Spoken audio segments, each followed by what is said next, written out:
Hello students, class 10th का chapter number 3 metals non metals के important question लेकर आज मैं आया हूँ आपके बीच। बोर्ड आने वाले हैं, बोर्ड के एग्जाम बहुत पास हैं, आप मन लगा के पढ़िए और ये क्वेश्चन इस चैप्टर के काफी इंपॉर्टेंट है। देखिए हम स्टार्ट करते हैं गिव रीजन से। पहला क्वेश्चन है hydrogen gas not evolve with most of the metals when they react with the nitric acid. Nitric acid के साथ रिएक्ट करने के बाद ज्यादातर जो मेटल्स होते हैं वो हाइड्रोजन गैस नहीं देते, क्यों? तो देखिए क्या करना है हमें। HNO3 जो होता है वो क्या होता है? एक हाईली ऑक्सीडाइजिंग एजेंट। और जब ये हाईली ऑक्सीडाइजिंग एजेंट होगा तो क्या करेगा? ये जो हाइड्रोजन गैस निकलेगी उसको क्या दे देगा? ऑक्सीजन। और क्या बनाएगा? Water molecule. जैसे अगर हम HNO3 के साथ एक मेटल की रिएक्ट करें तो हमें क्या मिलेगा? हमें मिलेगा यहां पर प्लस हाइड्रोजन गैस। मिलना तो ये चाहिए क्योंकि एसिड जो होते हैं वो मेटल के साथ क्या करते हैं? वो मेटल के साथ हाइड्रोजन गैस निकालते हैं। लेकिन HNO3 क्या है? एक ऑक्सीडाइजिंग एजेंट। तो क्या करेगा? ये अपना ऑक्सीजन दे देगा किसको? हाइड्रोजन को। क्या बनाएगा? Water molecule. तो आपको क्या लिखना है? आपको ये लिखना है because HNO3 is highly oxidizing agent, so it gave oxygen and itself get reduced। और अपने आप क्या हो जाता है? ये रिड्यूस हो जाता है। ठीक है, केवल दो ही ऐसे मेटल्स हैं जो HNO3 के साथ रिएक्ट करके हाइड्रोजन गैस को निकालेंगे। उनका नाम है मैग्नीज और मैग्नीशियम। मैग्नीज और मैग्नीशियम दो ऐसे एलिमेंट हैं या मेटल्स हैं जो क्या करते हैं? ऑक्सीजन गैस निकालेंगे, जो हाइड्रोजन गैस निकालेंगे किसके साथ? नाइट्रिक एसिड के साथ। क्यों निकालेंगे? Because they are highly reducing agent.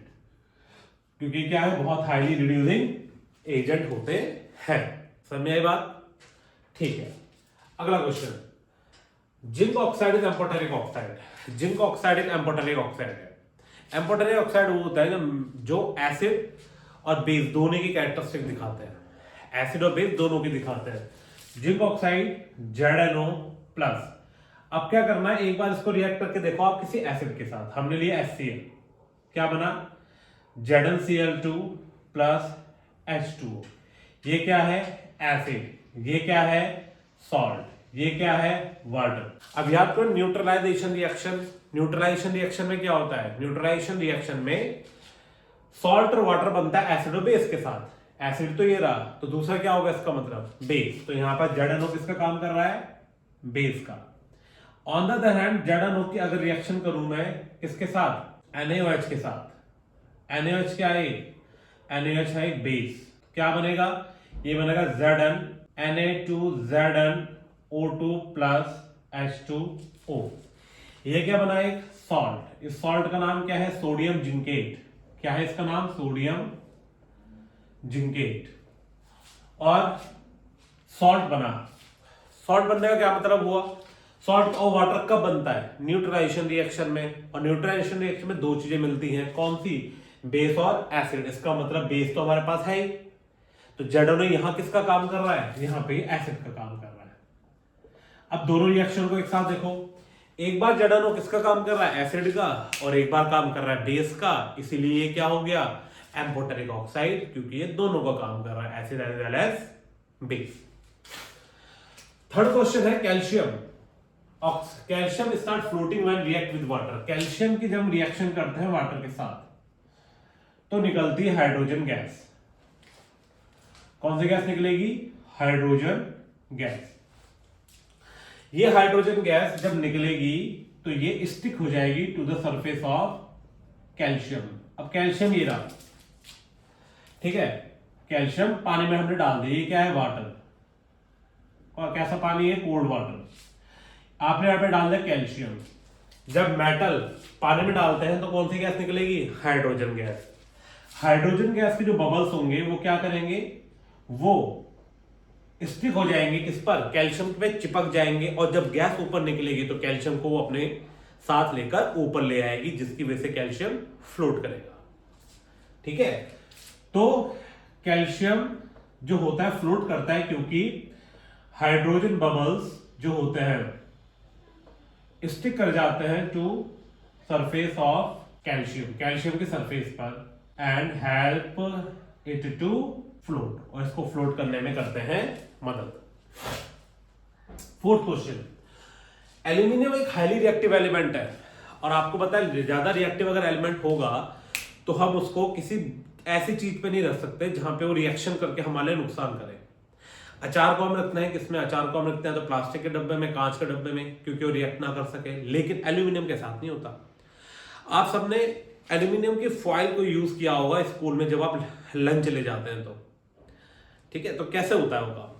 तो वो काम ऐसे होता है कि जो एल्यूमिनियम है ये करती है ऑक्सीजन से रिएक्शन। जब एल्यूमिनियम को एक्सपोज कर दिया जाएगा किस पर बाहर एनवायरनमेंट पे, एयर के साथ, तो वो रिएक्ट करके बनाता है Al2O3। और जो ये लेयर है, क्या कहा मैंने, जो ये लेयर है, ये लेयर क्या करती है, work as protective shield to aluminium metal. ये एल्यूमिनियम मेटल के लिए किसका काम करती है, शील्ड का। मतलब ये उसको बचा लेती है, और ताकि बाहर से जो भी चीज उससे रिएक्ट होने को होगी वो रिएक्ट नहीं हो पाएगी। आप ऐसे समझिए कि अगर आप एल्यूमिनियम का एक बर्तन ले रहे हैं और इस बर्तन में एल्यूमिनियम है, इस एल्यूमिनियम ने ऑक्सीजन से रिएक्ट करके बना दिया Al2O3। तो Al2O3 की जो मोटी लेयर इसके ऊपर चढ़ी है, ठीक है, इसकी मोटी लेयर जो इसके ऊपर चढ़ी है, ये लेयर इसको बचाएगा किससे, फर्दर कोरोजन से। तो बाहर से कोई भी चीज अगर इस पर अटैक करेगी, केमिकल वगैरह, तो वो रिएक्ट नहीं हो पाएगा, क्योंकि उसके ऊपर एल्यूमिनियम ऑक्साइड की एक लेयर है, ठीक है। अगला, ये इंपॉर्टेंट क्वेश्चन है, सिल्वर आर्टिकल जो होता है, सिल्वर माने Ag, वो ब्लैक हो जाता है। आपने देखा होगा जो सिल्वर के बर्तन हैं, जो सिल्वर के गहने होते हैं, वो सब ब्लैकिश होने स्टार्ट कर देते हैं जैसे हम उसको बाहर रखते हैं। क्यों? तो आप इंपॉर्टेंट गैस का नाम याद रखना, H2S। ये रिएक्ट करता है हाइड्रोजन सल्फाइड के साथ। किसके साथ? हाइड्रोजन सल्फाइड के साथ ये रिएक्ट करता है। रिएक्ट करके क्या बनाता है, Ag2S प्लस H2। और ये due to the formation of silver sulphide की वजह से ये क्या बनता है, ये ब्लैक कलर की कोटिंग हो जाती है। क्या होती है? Black colour coating. और ब्लैक कलर की कोटिंग की वजह से ये जो आर्टिकल्स हैं, जो कोई भी चीज है जो सिल्वर की बनी है, वो ब्लैक हो जाती है। तो किसके साथ रिएक्शन करता है silver? Hydrogen sulphide. Silver hydrogen sulphide के साथ रिएक्ट करके क्या बनाएगा? Silver sulphide. और ये जो होता है इसका कलर होता है ब्लैक। इसकी वजह से आपका ये वाला भी बन जाता है ब्लैक। ये वाला मतलब सिल्वर भी हो जाता है ब्लैक। सेकंड डिवीजन में 6 क्वेश्चन है, और 6 क्वेश्चन हमने उठाए हैं आयनिक कंपाउंड्स के प्रॉपर्टीज से। आयनिक कंपाउंड्स क्या होते हैं, आयनिक बॉन्ड्स क्या होते हैं? वो सिंपल है, जो मैटर और नॉन मैटर रिएक्ट करते हैं तो उनके बीच जो बॉन्ड बनता है उसे हम कहते हैं आयनिक बॉन्ड। इनको आयनिक बॉन्ड इसलिए बोलते हैं क्योंकि इसमें इलेक्ट्रॉन्स के आयंस, जिसे हम आयंस कहते हैं, आयंस इंटरेक्ट करते हैं और फिर बनता है आयनिक बॉन्ड। ऐसा बॉन्ड जो आयनिक कंपाउंड में बने उसे हम क्या बोलेंगे? Ionic bond. उसके अलावा उनकी कैरेक्टरिस्टिक क्या होती है, आयनिक कंपाउंड्स कैसे होते हैं, ठीक है। देखिए, तो पहला क्वेश्चन का melting point boiling point high होता है। क्वेश्चन है क्यों? जितने भी हमारे पास आयनिक कंपाउंड्स होंगे उन सबका मेल्टिंग और बॉइलिंग पॉइंट हाई होता है। क्वेश्चन है क्यों होता है? इसलिए होता है क्योंकि इनके बीच जो बॉन्ड बनता है वो बहुत स्ट्रांग होता है। तो strong due to the presence of strong ionic bond.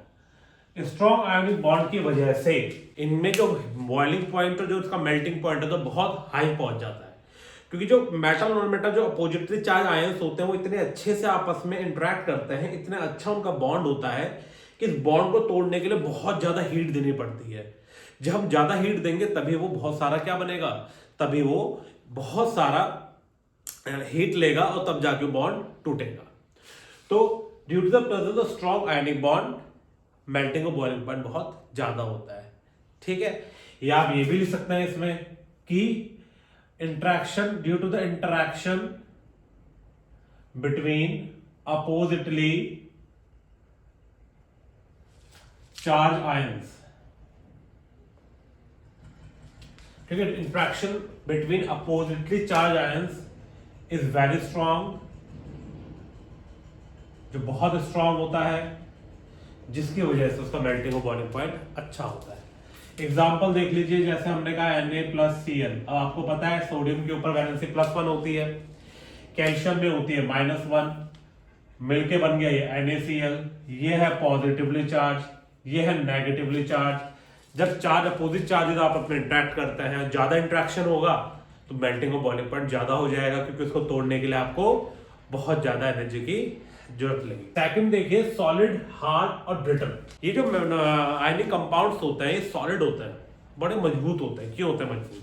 इसलिए होते हैं मजबूत क्योंकि सेम एज दिस, ठीक है, क्योंकि because large amount of energy is required to break electrostatic force of attraction भी बोल सकते हैं इसको, जो चार्जेस के बीच में लगता है, या टू ब्रेक, सिंपल लिख दो, स्ट्रॉन्ग आयनिक बॉन्ड। तो जब ज्यादा एनर्जी लगती है तो इसका मतलब इंटरेक्शन बहुत अच्छे से होता है।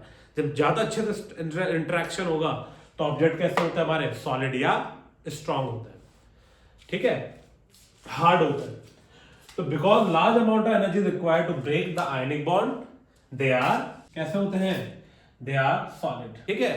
देखो ये जो दो आंसर मैंने लिखा है, दोनों आपस में एक ही ये बात है, इनको आप एक ही कह सकते हो। आप इसका आंसर आप दोनों को मिला के लिख दो, ठीक है, अलग लिखना चाहो ठीक है, क्योंकि पूछ वो किस प्रॉपर्टी पे रहा है, वो पूछ इस प्रॉपर्टी पे रहा है कि जो आयनिक बॉन्ड होता है वो स्ट्रॉन्ग होता है वीक होता है। उसके ऊपर दो क्वेश्चन है कि उसका हाई मेल्टिंग पॉइंट क्यों होता है, तो मेल्टिंग पॉइंट ज्यादा होता है, इसका मतलब इंटरेक्शन ज्यादा होता है, इसका मतलब बॉन्ड स्ट्रॉन्ग होता है। कौन सा, आयनिक बॉन्ड। दूसरा तो मुझे सॉलिड क्यों होता है, तो भैया सॉलिड इसलिए होता है क्योंकि इंटरेक्शन ज्यादा होता है, बॉन्ड मजबूत बनता है, तो बहुत अच्छे से वो चीजें आपस में इंटरेक्ट करती हैं, आयंस इंटरेक्ट करते हैं तो सॉलिड बनता है, ठीक। तीसरा, do not conduct electricity in solid state. Solid state में ये क्या करते हैं, सॉलिड स्टेट में इलेक्ट्रिसिटी को कंडक्ट नहीं करते। नमक तभी पानी को कंडक्ट, नमक तभी अच्छा कंडक्टर बनेगा, नमक के थ्रू इलेक्ट्रिसिटी तभी पास होगी जब वो उसको पानी में डाला जाए। किस में डाला जाए, पानी में डाला जाए। सॉलिड स्टेट में क्या होगा, आयंस आर एब्सेंट। क्या नहीं होते उसमें, आयंस क्या होते हैं, एब्सेंट होते हैं। और in the absence of ion electricity can not flow, और इन एब्सेंस ऑफ किसमें, ions, electricity not flow, do not flow, electricity flow नहीं करती। ये तो आपको पता ही है। सॉलिड स्टेट में आयंस मजबूती से आपस में जुड़े हुए हैं, ऊपर के टॉपिक समझ लो, ज्यादा अच्छे से जुड़े हुए हैं। तो जैसे आपने इलेक्ट्रिसिटी पास करी तो इलेक्ट्रिसिटी पास होगी नहीं, क्यों नहीं होगी, क्योंकि आयंस फ्री नहीं है। जब फ्री आयंस नहीं है, तो जब आयंस ही नहीं है तो इलेक्ट्रिसिटी भी कैसे चलेगी। देखो fourth question, conduct electricity in molten state. Molten state पे क्या करता है, ये इलेक्ट्रिसिटी को कंडक्ट करता है, क्योंकि to obtain ions we need to supply heat to break strong ionic bond. अगर आपको आयंस चाहिए, क्यों चाहिए, इसलिए चाहिए आपको आयंस ताकि आप इलेक्ट्रिसिटी को कंडक्ट करवा सको। और जब इलेक्ट्रिसिटी कंडक्ट होगी, ठीक है, तो इसका मतलब क्या हुआ कि आयंस वहां पे मौजूद हैं। अब आपको आयंस चाहिए तो आयंस के लिए क्या करना पड़ेगा आपको, तो आयंस के लिए आपको हीट देना पड़ेगा। हीट क्यों देना पड़ेगा, ऊपर से पढ़ लो भैया दोबारा। इसलिए देना पड़ेगा क्योंकि आयनिक बॉन्ड बड़े ही मजबूत होते हैं, उस मजबूती को तोड़ने के लिए आपको क्या देना पड़ेगा, हीट देना पड़ेगा, तब जाके वो बॉन्ड अलग हो पाएगा, ठीक। पांचवा, इनसॉल्युबल इन ऑर्गेनिक सॉल्वेंट्स। देखो ऑर्गेनिक सॉल्वेंट्स जो होते हैं वो कैसे होते हैं, सॉल्वेंट्स आर नॉन पोलर। कैसे होते हैं, नॉन पोलर। क्या होता है नॉन पोलर, इनमें आयंस नहीं होते, इजीली डिसोसिएट नहीं होते अपने आयंस में, इजीली टूटते नहीं है। तब जब आयंस ही नहीं होंगे तो NaCl किसके साथ मिलेगा, भैया आपने NaCl की रिएक्शन कर दी किसके साथ, कैरोसिन के साथ, ठीक है, कैरोसिन अल्कोहल वगैरह के साथ, तो क्या देखोगे आप, उनमें आयंस ही नहीं है। NaCl के पास तो ये प्लस आयन है, माइनस आयन है। अगर आपने यहाँ पे कैरोसिन वगैरह डाल दिया तो क्या होगा, तो इसमें आयंस है नहीं, इस पे आयंस है, तो रिएक्शन नहीं होगी, क्योंकि प्लस को क्या चाहिए, इधर से माइनस चार्ज चाहिए, तभी तो वो रिएक्शन करेगा। लेकिन क्योंकि नॉन पोलर है, पोलर माने इस पे दो पोल नहीं है, माइनस और प्लस नहीं है, तो ये रिएक्शन भी नहीं करेगा। छठा इसका उल्टा पूछा, पानी में क्यों घुल जाता है? बिकॉज वाटर इज बाइपोलर या डाइपोलर। बाइपोलर या डाइपोलर का मतलब इसमें दो पोल होता है। दो पोल होने से क्या होगा, जब दो प्लस और माइनस होंगे तो वाटर इजिली वाटर के साथ NaCl रिएक्ट कर जाएगा। NaCl प्लस वाटर, ये बन गया NaOH प्लस Hc। ठीक है, तो पानी में बन गया। इसका मतलब रिएक्शन तब होगी क्योंकि इसमें क्या है, आयंस है। क्या है इसमें? आयंस है। आयंस होने की वजह से क्या होगा इनमें, और इनमें आयंस भी कैसे हैं, H प्लस और OH माइनस। NaH प्लस के साथ OH माइनस के साथ रिएक्ट करेगा, अपोजिट है।